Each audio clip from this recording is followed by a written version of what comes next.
गोथार प्रभु आफा इसोर नोंखौ बे समाव जोबनो गैया हामबायदों नोंनि अननाय गेदेर थाखाय प्रभु आफा इसोर आरोबाव नैबेयाव नोंनि जोनोम सानाव प्रभु आफा इसोर नोंखौ बाख्नायनो सिबिनो जोंनो सम आरो खाबुखौ होनायनि थाखाय नोंखौ हाजासे हामबायदों प्रभु बे जोनोम सानाव प्रभु आफा इसोर जों रंजानानै प्रभु आफा इसोर जोङो गोबावथार खामानि मावनायफोराव नोङो जों साफ्रोमजोंबो लोगोसे थानानै हेफाजाब होफ्लायनानै जोंनि थांलाय फैलाय गासै सम अभी काम कर रहा तो यहाँ आके आप लोग का ये सब परिस्थिति देख करके मुझे बहुत अच्छा लगा और चलिए हमें आगे ये टॉपिक में चलते हैं इसके आगे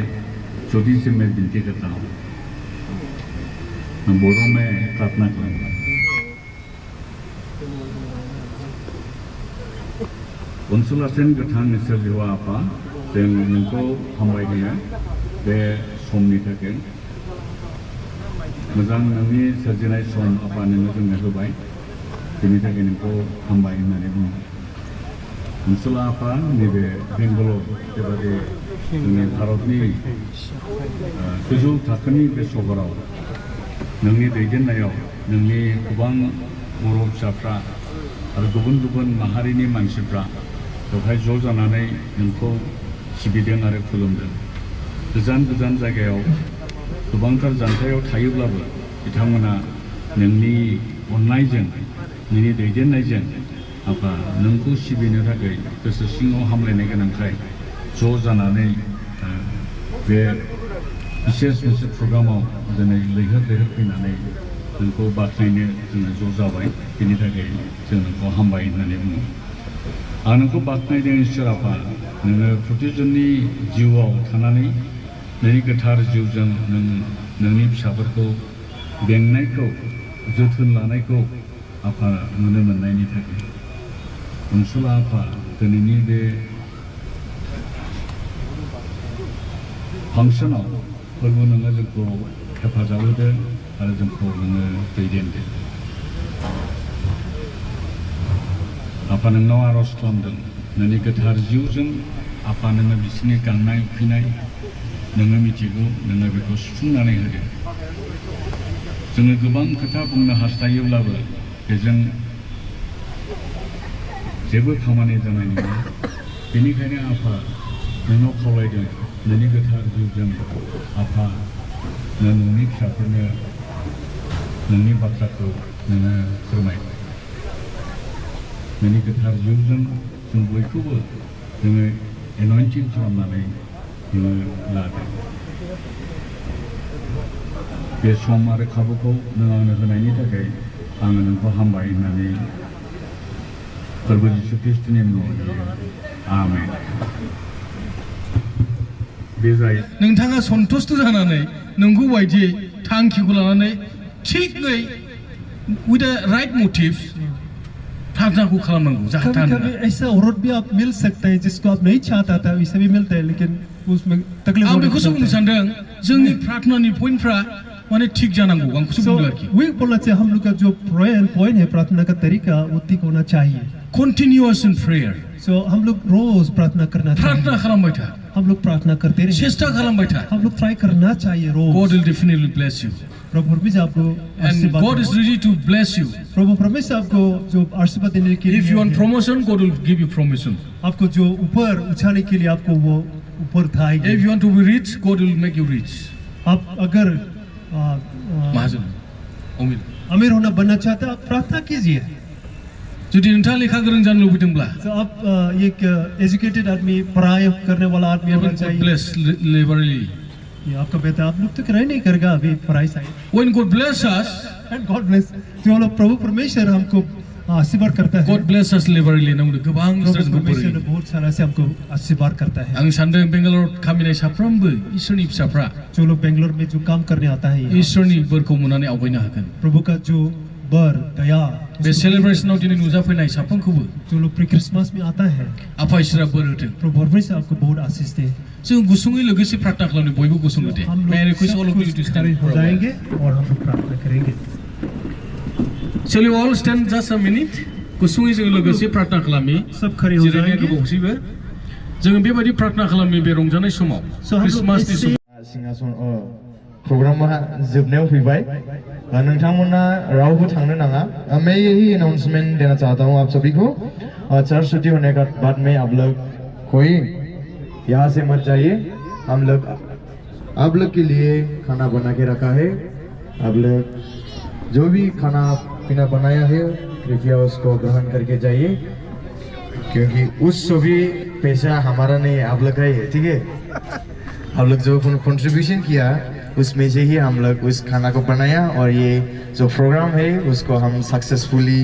करने के लिए हुआ तो मैं इसीलिए आप सभी को ये जो खाना बनाया आप लोग के लिए उसको ग्रहण करके जाने के लिए मैं आप सभी को अनुरोध करता हूँ और इसका साथ साथ मैं यही आप सभी को अनाउंसमेंट करना चाहूँगा हमारा जो चर्च का एक्टिविटी है आप लोग उसको प्रोग्राम सीख का पीछे आप लोग देख सकते हैं अगर यदि आप लोग चर्च में आना चाहते हैं या आप लोग कोई डिसीजन लेने के लिए तैयार होना चाहते हैं तो आप लोग कृपया उसमें देखिए और तैयार हो गए हम लोग का चर्च कॉन्टेक्ट कीजिए कॉन्टेक्ट नंबर भी वहाँ पर है मास्टर का है मेरा है बेटा का है और चर्च लीडर का है तो मैं इतना ही अनाउंसमेंट करना चाहूँगा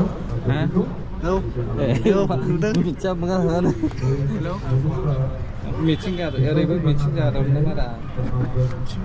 हा जिगिनिनि नारेंखल जानो फैदों गोजागोन गासैबो सासे लोगोआलाय नोंसिना सासे लोगोआ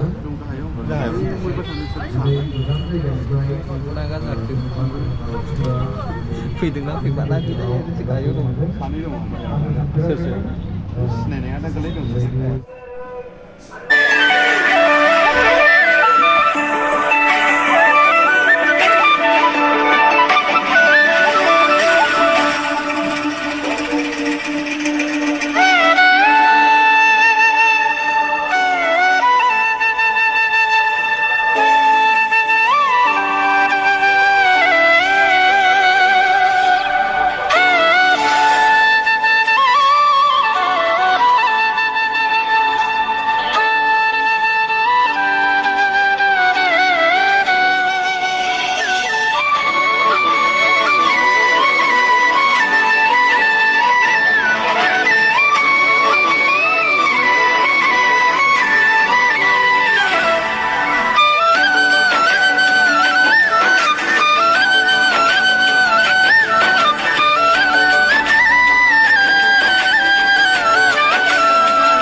see